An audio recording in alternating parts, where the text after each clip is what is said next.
And welcome to tonight's meeting of the Sparta Township Planning Board. Thank you to those joining us here and online. For the record, this meeting is being held on February 4th, 2026 at 7:03 p.m. Excuse me, in the Sparta Township Municipal Building located at 65 Main Street, Sparta, New Jersey. And the live stream can be viewed on YouTube at www.youtube.com/@SpartaTWP. Please note that adequate public notice of this meeting was given in accordance with the Open Public Meetings Act. No new business to be conducted after 9:30 p.m., and the meeting will end promptly at 10. Let us begin with a salute to our flag. I pledge allegiance to the flag of the United States of America and to the republic for which it stands, one nation, under God, indivisible, with liberty and justice for all. I would like to welcome our newest member, the mayor's designee, Christine Quinn. Thank you. And just for the record, Board, I did swear in Ms. Quinn earlier today at the minor site plan subcommittee meeting. So she's duly sworn and has already signed the certificate in support of her position. Congratulations and welcome. Thank you. Dory, would you please call the roll? Birgit Bogler. Here. Ron Day. Here. Ernie Reichstad. Here. Brian Zimmerman. Vice Chairwoman Jeanette Burke. Here. Chairwoman Celeste Luciano. Here. Christine Quinn. Here. Deputy Mayor Michael Sylvester. Here. Christine Dunbar. Here. Joan Furman. Here. So before we move into the approval of minutes, I would like to convey our, on behalf of the board, our heartfelt condolences to Raisha Franklin for the passing of her uncle, Michael B. Franklin, and to acknowledge that Raisha's work as Assistant Land Use Administrator and, Assistant Zoning Officer doesn't go unnoticed, and we appreciate her and send her our deepest condolences. So with that said, we will move into the approval of minutes. We are now looking at the August 20th, 2025 that were previously tabled. I am going to open it to the board for comment and questions on those particular minutes. I just have a very minor correction on page 4, middle, my last name is misspelled.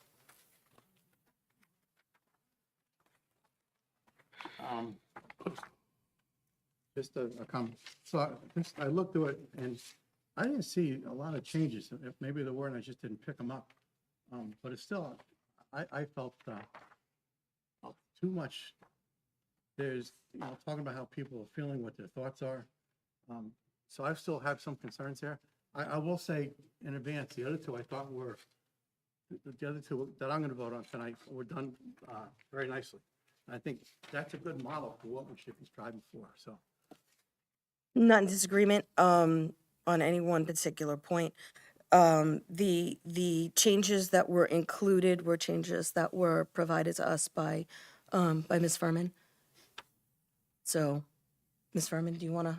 Well, there was Comment? a lot of stuff I did not change. I just added like 2 or 3 things, but the stuff, I did not change the feelings and some of the comments that were there previously.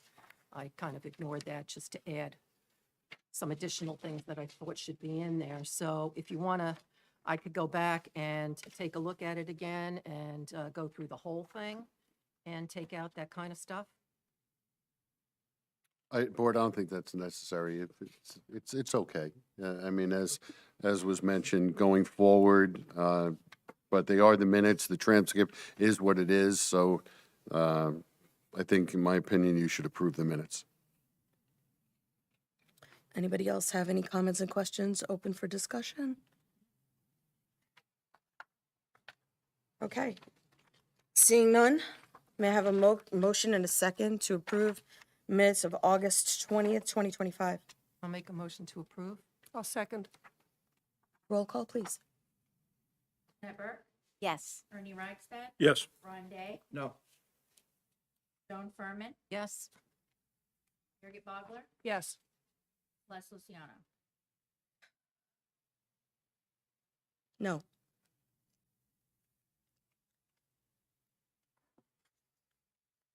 Okay. But it doesn't matter. So, one way or another, they pass. We are now moving to minutes, for September 3rd, 2025. Excuse me. I'm going to open it to the board for comments and questions. I just added on page 4 what is in red, because I thought that was very important.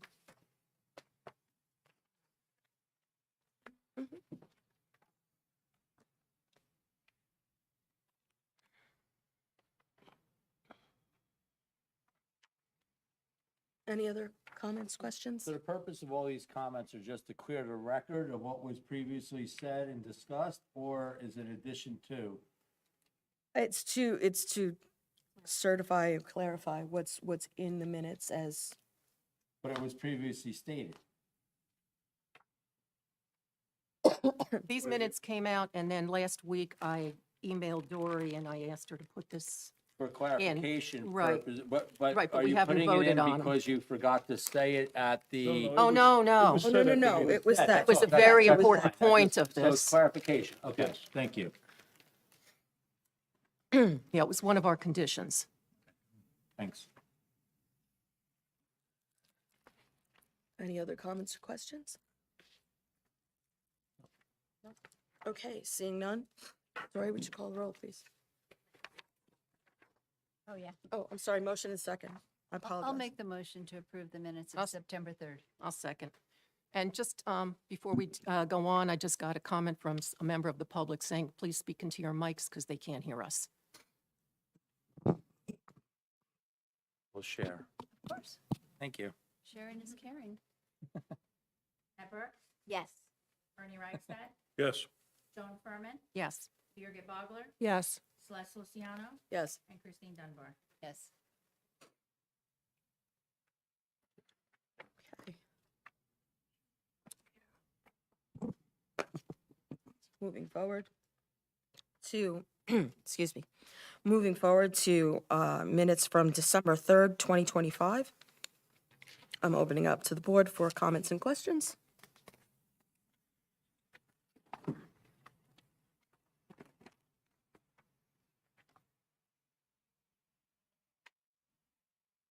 Okay, hearing none. Motion and second, please. Make a motion to approve the December 3rd, 2025 minutes. I'll second it. Ernie Reichstad, Yes. Celeste Luciano, Yes. Ron Day, Yes. Birgit Bogler, Yes. Joan Furman. Yes.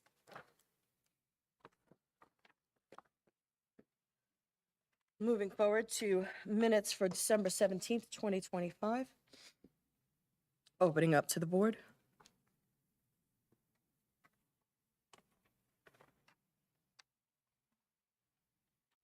Hearing no questions and comments, I will ask for motion in a second. We'll make a motion to approve. I'll second. Matt Burke, Yes. Ernie Reichstad, Yes. Ron Day, Yes. Celeste Luciano, Yes. Birgit Bogler, Yes. Christine Dunbar, Yes. Joan Furman. Yes. Okay, thank you.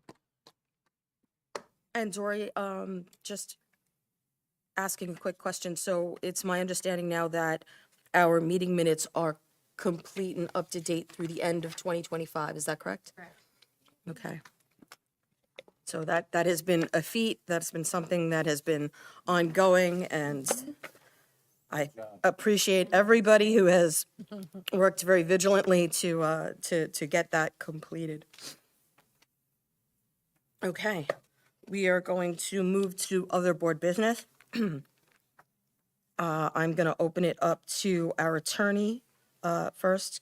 Yes, just real quickly, it is very timely. We're going through the master plan, and today there was an informal meeting with Diamond Chip to see what the highest and best use of that property is, and practical and feasible. There are the pending litigations, so I'm not going to go into anything further. That there is a dialogue. It's the right thing to do by way of any party, and again, with the master plan in place, any discussion or settlement would come back before the board and for your review, but we are not there, and obviously there's a lot going on. But just for the I do represent the planning board, and this was a planning board issue, and just advising you that at least there's a dialogue going on, and that's a good thing. That's all I have to say. Thank you. Ken, was the dialogue with the appellate court or the federal court?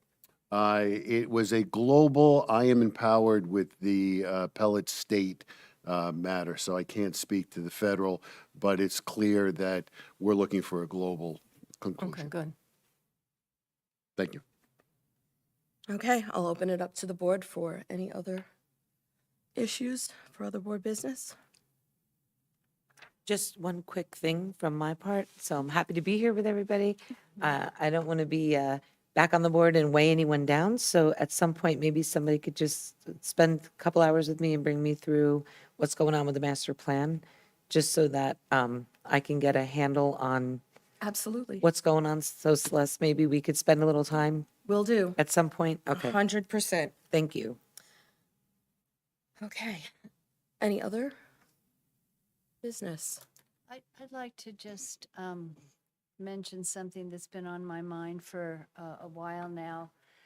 And I would like the board perhaps sometime in the future to consider that a person that is a part of the Environmental Commission and works hard to present the information to the planning board and reviews the applications of the planning board for everyone's best interest, that they should be considered to always be able to have a vote.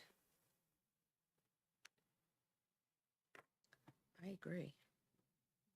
And I don't know what, Ken, I don't know what that involves in terms of changing classes or changing wordings, wordsmithing here or there, but I think that that is the fair and just thing to do and showing respect for them and that individual going forward.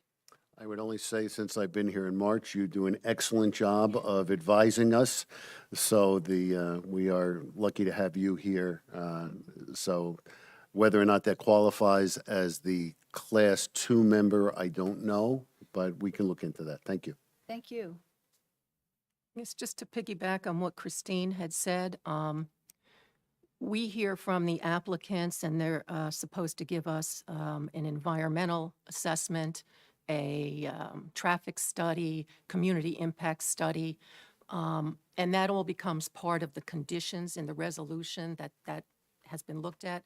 But I think we should be paying more attention to what the Environmental Commission is also sending up and make that part of our reports as well, just as we do all the other reports from the professionals.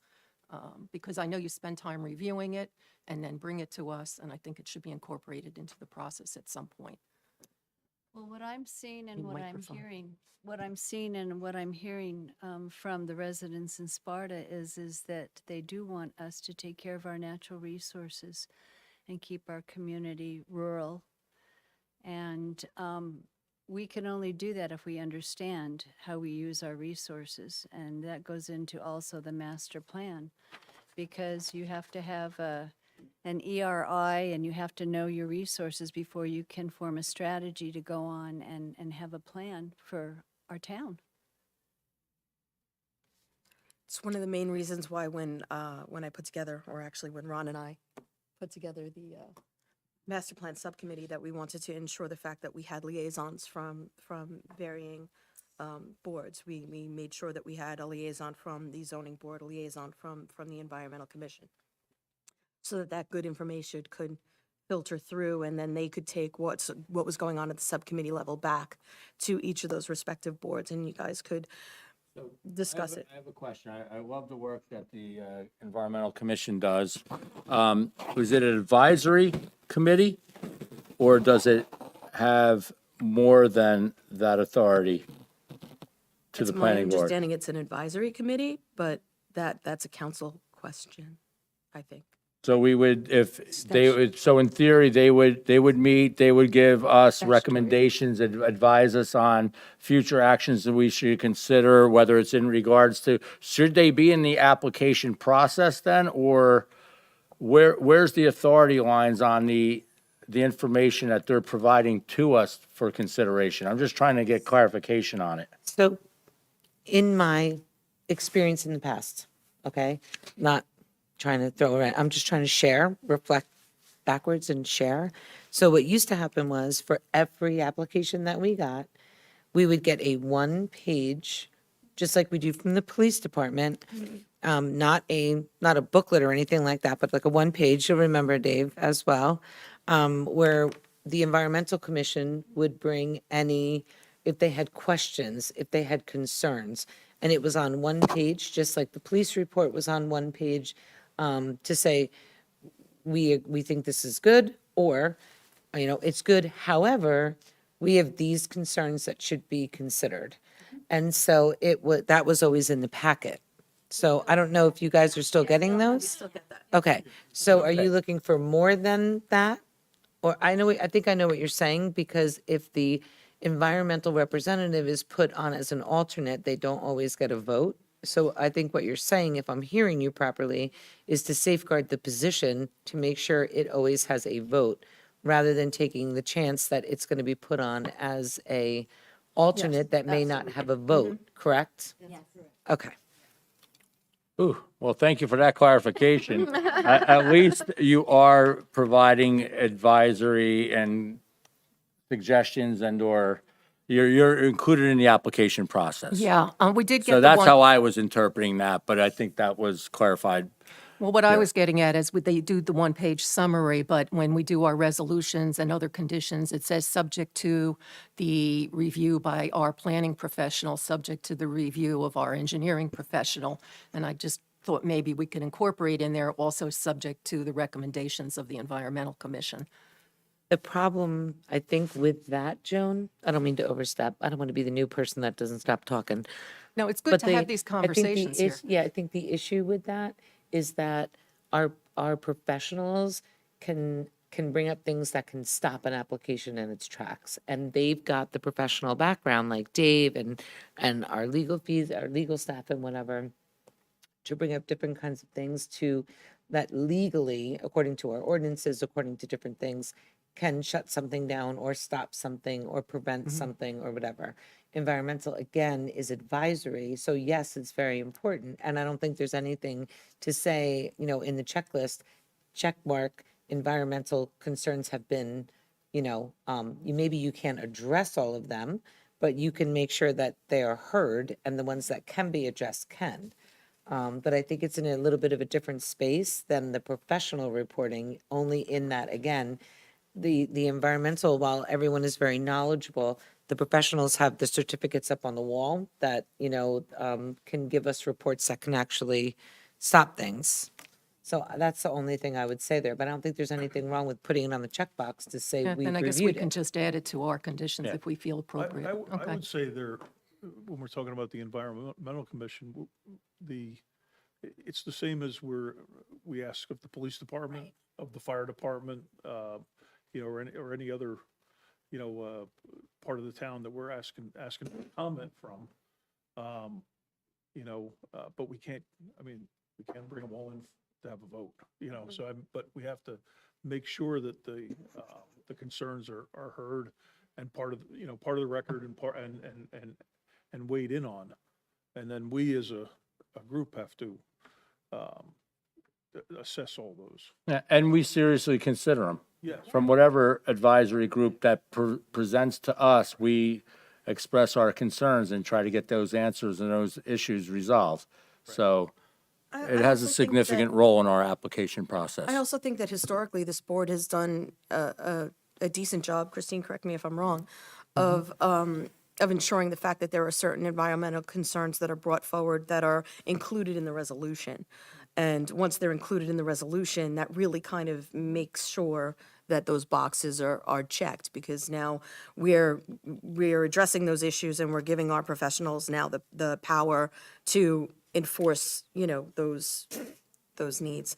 But Ken, I mean, am I incorrect in that? You're correct. And I think the council representative summarized it, is the Class 2 member, should that be a member of the Environmental Commission. And I would take a look at that for the board, because I know there's that vacancy there, versus just Christine as an alternate. So good discussion, good questions. But we have been good on the resolutions, incorporating as a condition the terms that we've received and discussed as to the Environmental Commission, and she should be complimented again for bringing that to our attention. Just on behalf of the whole entire Environmental Commission, you know, we do get that application most of the time, not all of the time, before it comes here. And we spread it out on the table and we're looking at it and, you know, we have our phones out and trying to figure out what the Highlands Council recommends and looking at the zoning. So we do put our full attention to that in writing our one-page report. So thank you for your consideration. Well, we appreciate all the work and effort. 100%. Okay, any other items Yeah. for discussion? So one thing, if I could, it's kind of a tough discussion, but I think it needs to happen is, you know, at the last meeting, we were talking about the class 2 versus the alternate and who votes. And I think the way we left it is we were hoping that we were going to get a class 2 person decided at the town council. And they kind of kicked it back to us, saying, hey, you know, it's up to the board to determine how they vote.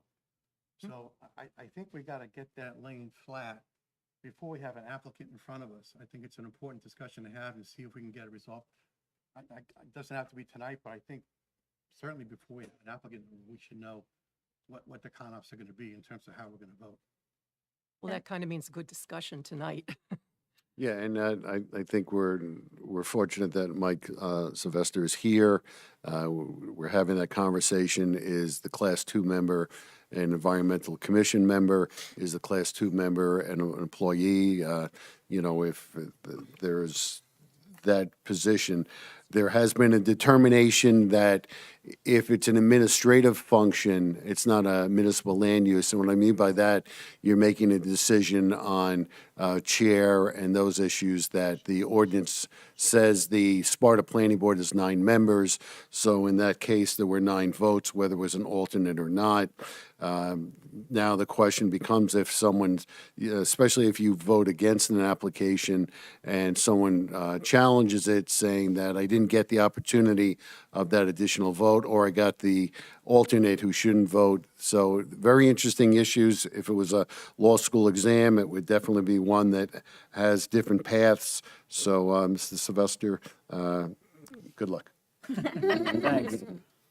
So, but that doesn't really address what I was hoping to address. So I'm going to want to drive this to this discussion to a closure if we can. That says, we have an applicant, I believe, coming in March. Are we going to know before that applicant's in front of us who can vote and who can't vote? We should. Yes. I think there are 2 separate issues. In fact, I know there are. One is the Class 2 position has to be filled by town council if they're going to fill it. That's a town council issue. But as Ron is saying, and as I brought up last time, our issue, and they did punt it back to us for the land use portion of it, we determine, you know, how we're going to vote. And the law is we have 9 regular members. 1 is vacant. So how many members do we have? Regular members? We have 8. 1, 2, we can go around and count. We have 8 regular We have members. 8 minus the Class 2 position that's vacant. Right. Right. So 8 regular members. An alternate member, reading straight from the statute, may participate in all matters, but may not vote except in the absence or disqualification of a regular member. And that was challenged in the Hamilton Planning Board, and the decision was that the trial court held that when a member has not been appointed, an alternate may not vote in the stead of that member. It was contrasted with an absence of a duly appointed board member, or perhaps a disqualification of a duly appointed board member in which an alternate could vote. But here, there wasn't an absence of an appointed board member or a disqualification, but rather there wasn't anyone in that position at all because an appointment had not been made. So that's the law. I don't see where it's even questionable. Actually, I do. And I we mean, have 8 as a quorum. So we have our quorum, and we I have a quorum to question, vote. though. I mean, because yes, that particular case, and that was the result in that case. But Ken, correct me if I'm wrong. So precedent was set in that particular case. But are there other cases that utilize that same precedent You know what I mean? Because if there's a body of cases that set that precedent, then that carries more weight. Yeah, Versus, I would mean, just so say, I don't it's know what unusual, the- this is unusual circumstance in that the issue has been raised. We've determined administratively and past practice of this board, way before almost all of us, that on administrative functions, who the chair is, who the professionals are, that the alternate has been able to vote by ordinance in Sparta 9 persons. However, now we're looking, as Ron is bringing up, when you have the Municipal Land Use Act and you have an applicant here, is the same standard, and I have not done an opinion of that. Good question, good discussion. Hopefully, again, the mayor and council will fill that class too, so we don't have to have that issue. If they don't, can we put this as an agenda item for the next meeting? You could. Before I the was going to application. give an update in the town council. I mean, you guys are Maybe now. going back Kinda, and I guess we're forth, but jumping the I, gun a little bit. yeah. So- So if you want me to speak to it now, town that'd be great. council has received some applications and will be presenting an applicant to fill the class 2 as soon as reasonably possible. Okay. Great. Now, saying that, that position's full, the voting and who has, that should resolve this discussion, correct? Well, if they approve a member, yes, it resolves it. Okay, If they don't, then we're still back. we're where hoping to we are. get that out shortly. Okay. It's with the mayor And as then we if- speak. And if they don't, then we could address that at the next planning board meeting. Yeah. Yes. I mean, do you? And I'll report back. If for some reason it stalled or something didn't move forward and the recommendation didn't come to the planning board, I'm sure we'll be notifying the planning board that something is different has changed. Okay. What are the odds that you guys will have a decision on that before your next meeting? I can't speak for those making those decisions, but hopefully very soon. Okay, great. And I think for clarification, that's a council vote, not an appointment. Correct. So, Thank you, everybody. So hopefully we can get to it as soon as reasonably possible. But if it does carry in extends into March because of the timing of the approvals and all that, we'll notify the board so we don't have to keep you in limbo or have this discussion moving forward. Okay, great. Just quickly, Ron, let's say we don't have the member present. One concept would be to say to the applicant, it is a 9-member board. Do you want to carry your application until it's filled? Or there is some discord in the law of vacancy absentee. Would you be okay with the with the alternate voting? Look, it's not, Sorry. it's not pure, but it's putting the applicant, in my opinion, if the applicant wanted to have 9 members, give them that choice. That's a Band-Aid. But, thank you, that's it.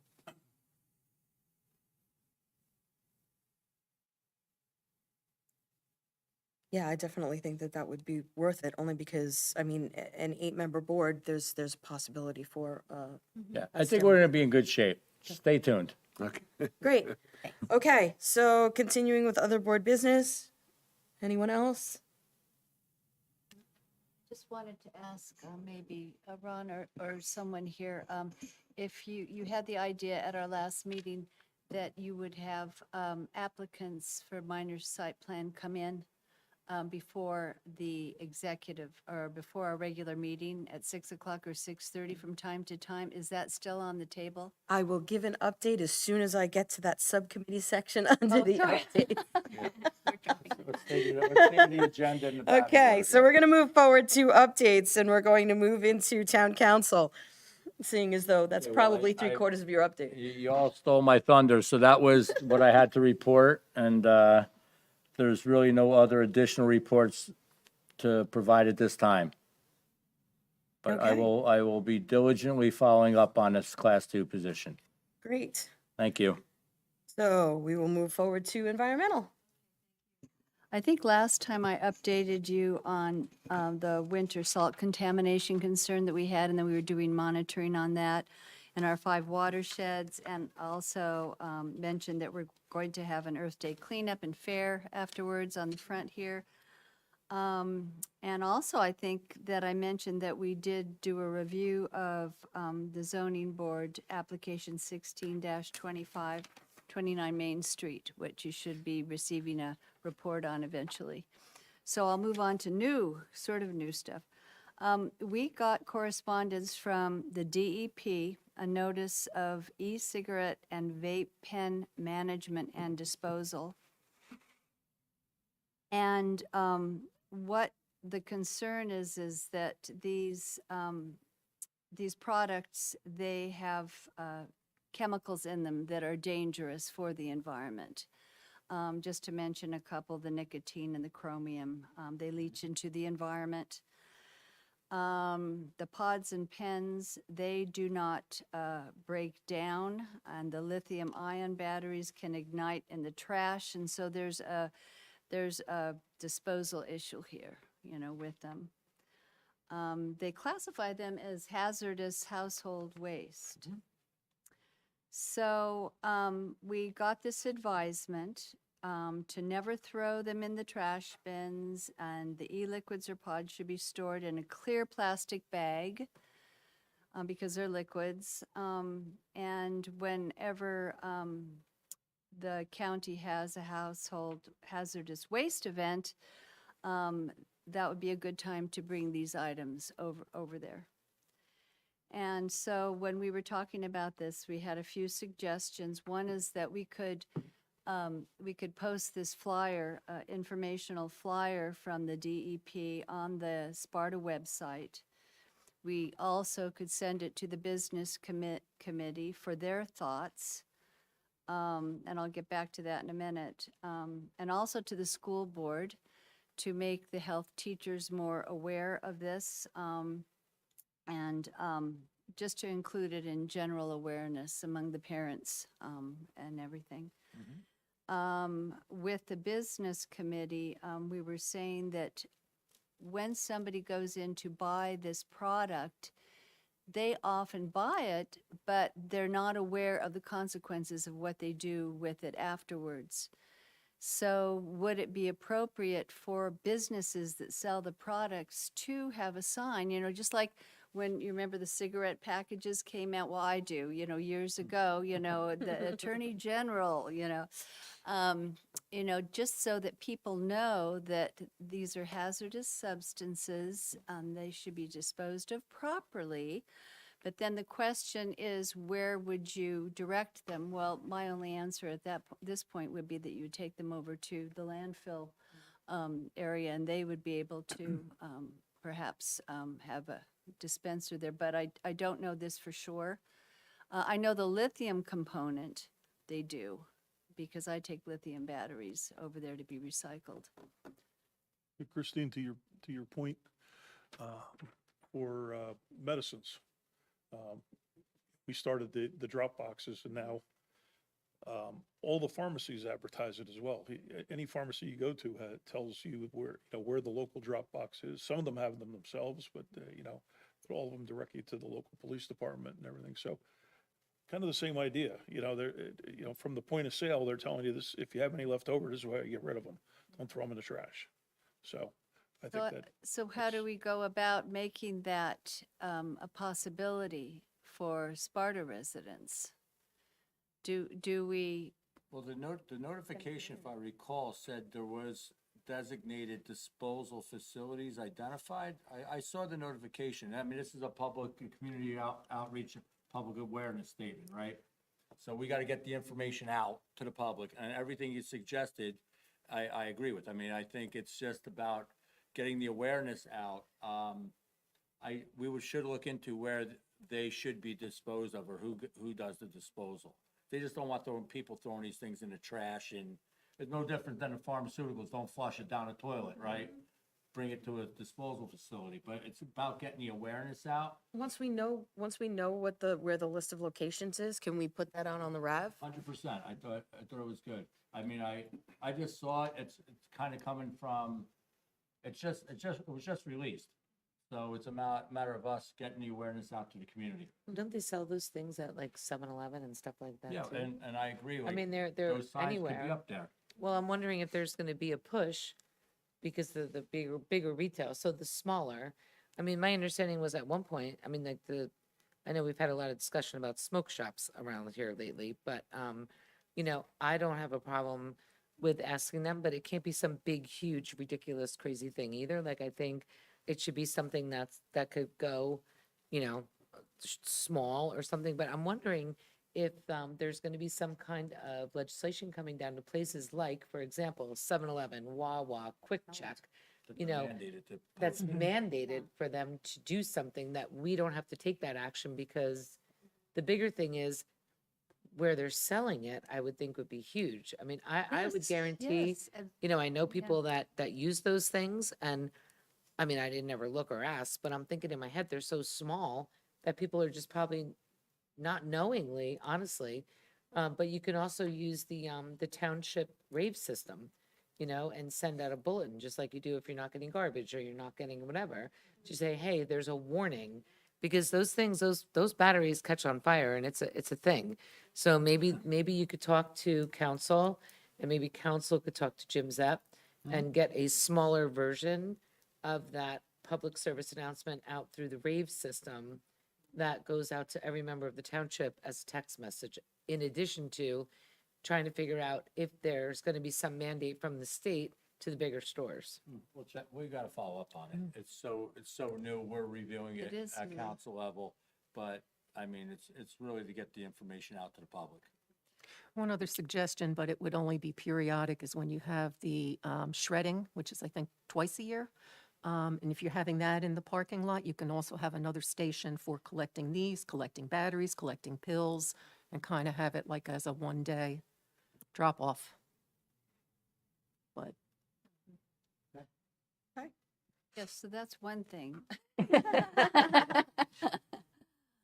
Okay, so, I may have mentioned this also.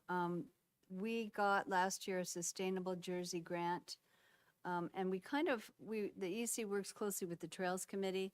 And we got a $2,000 grant. And what we did was we had trail signs for Sparta Glen designed, one to put at the new Yonkers lot and one is in the Glen. And now we have those, but the ground is frozen, so we'll have to wait and then we'll have them installed at those two locations. So that was a nice grant. But this year, what we would like to do, what we're trying to do at this time is we'd like to get a larger grant.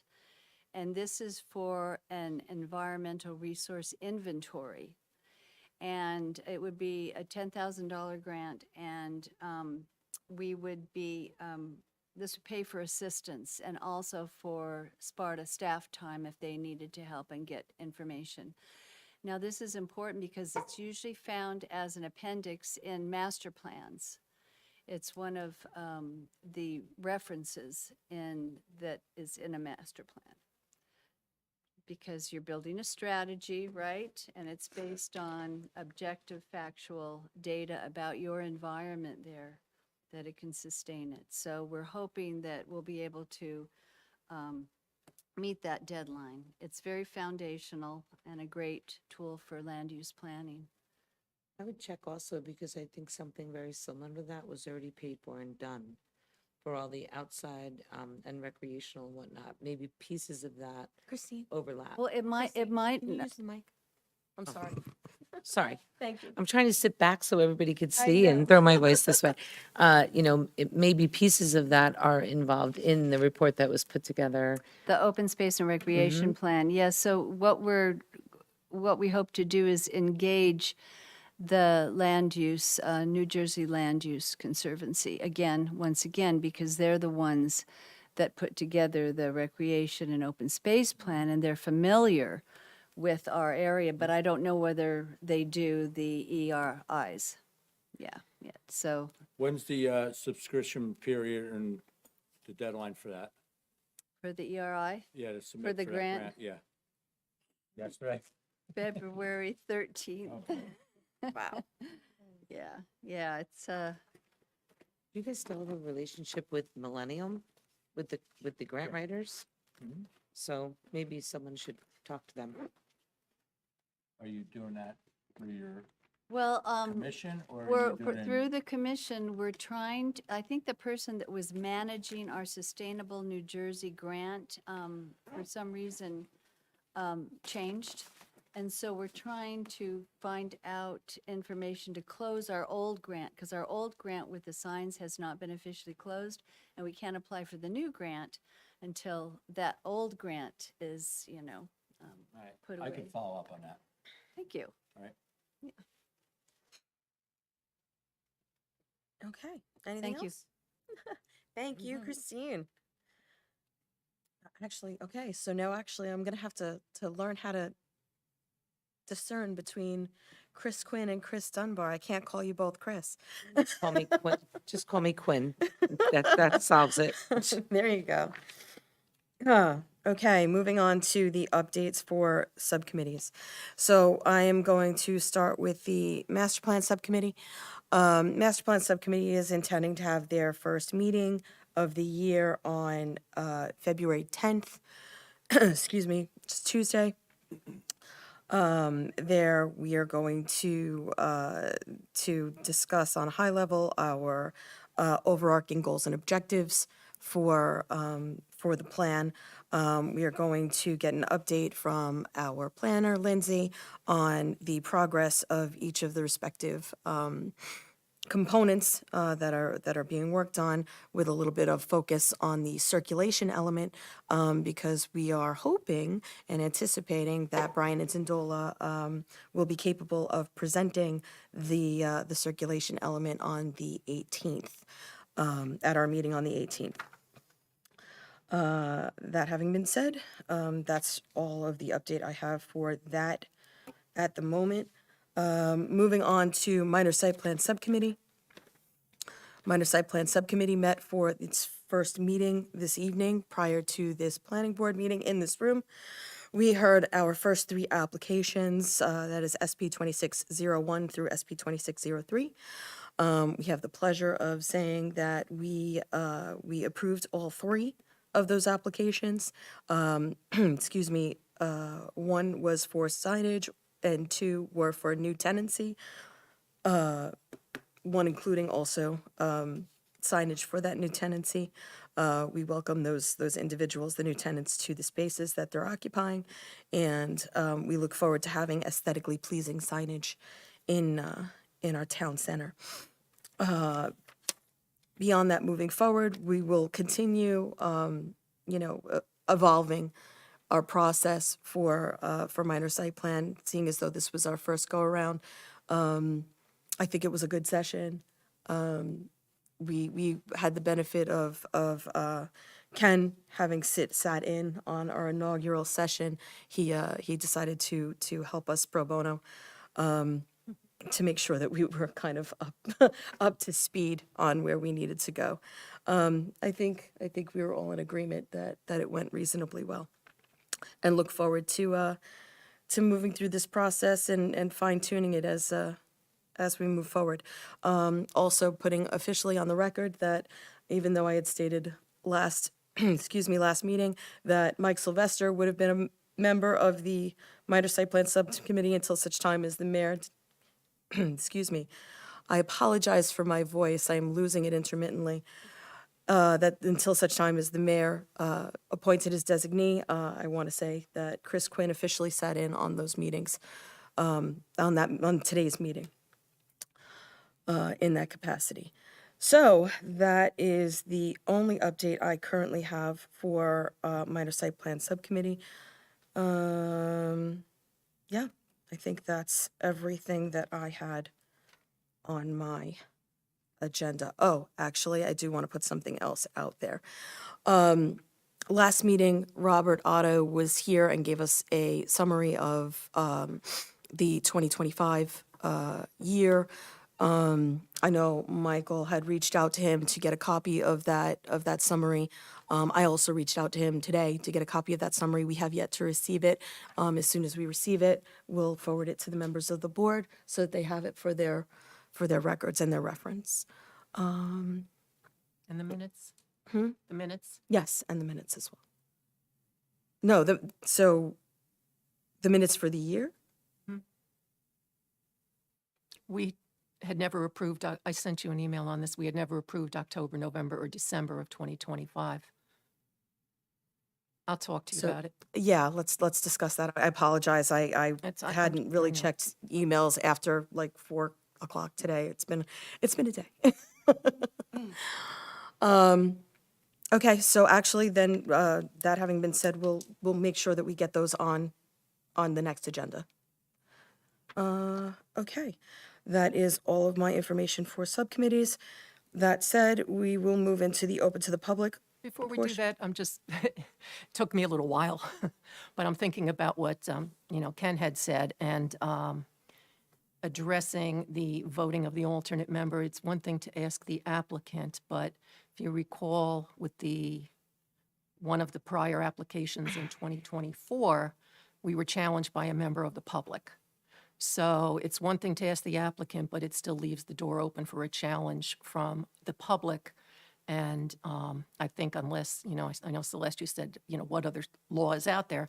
Unless you can find something, we just have this. And I think we really better pay attention to it. So I just want you to think about it before we come back next time. Think about it seriously, because I don't want to be in that position. So Ken, can we charge you with finding the case law on what, on Yes. what direction we should go? Yes, and hopefully it'll be a non-issue and I won't have to charge because the council will fill the position. I was just going to say, it sounds encouraging that, before we make the investment in your time, hopefully, we're going to make an investment in your time and get you behind the council to get the But I new will- member. I will be prepared to give an opinion at that hearing, if need be. Appreciate that. I'd like to move to the open to the public session for comments and matters not on the agenda.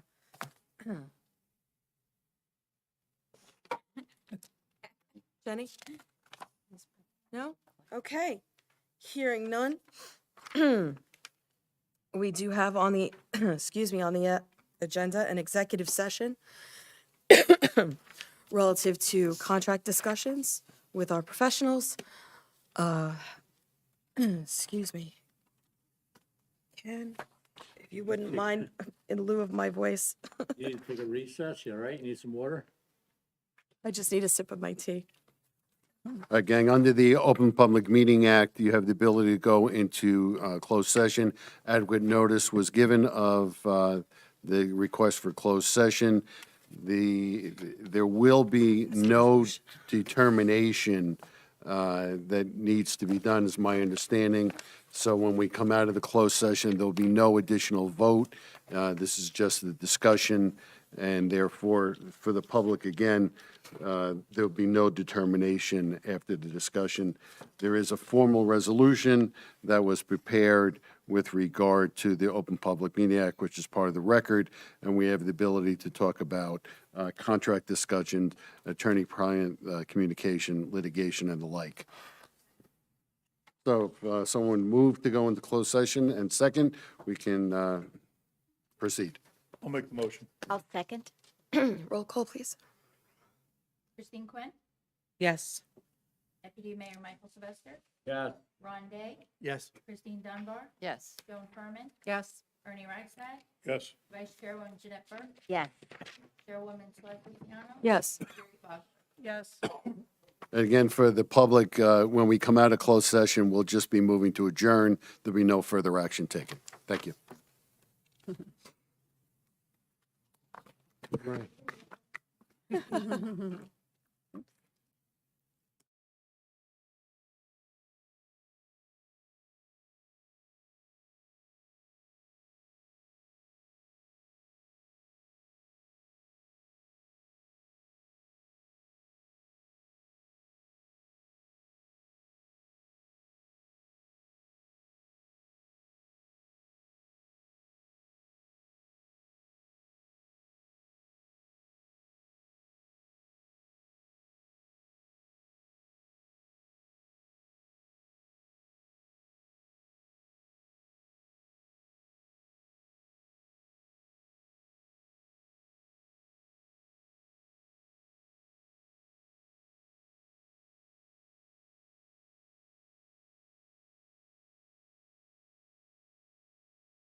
Bringing all that up. Invite the All right, public we're back on.